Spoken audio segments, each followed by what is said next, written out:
આવતીકાલે ગુજરાત કોલેજમાં અમદાવાદ સિટીમાં 21 વોર્ડની મતગણતરી છે. અહીંયા 3 લેયરમાં ઇલેક્શન કમિશનની ગાઈડલાઇન્સ પ્રમાણે સિક્યોરિટી ગોઠવાયેલી છે.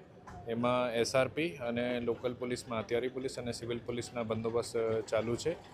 અને કાલ સવારેથી અહીંયા મતગણતરી શરૂ થશે એના માટે પૂર્ણ તૈયારી છે.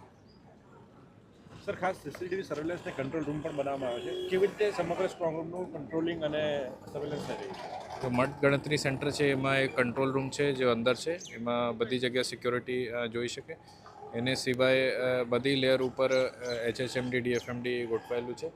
અને બધી વ્યવસ્થા, પાર્કિંગ વ્યવસ્થા, ક્લોકરૂમ અને મહિલા ચેકિંગની પણ વ્યવસ્થા છે. અને પોલીસ 100% એલર્ટ મોડમાં છે. સાહેબ, કેટલા પોલીસ અધિકારીઓ, કેટલા પોલીસ કર્મચારીઓ બંદોબસ્તમાં તૈનાત રહેશે? ટોટલ આપણા સેક્ટર સાહેબથી લેકે મારેથી લઈને 600 જેટલી પોલીસ છે. એમાં એસઆરપી પોલીસ, હથિયારી પોલીસ અને સિવિલ પોલીસ બધી શામિલ છે. Okay, thank you.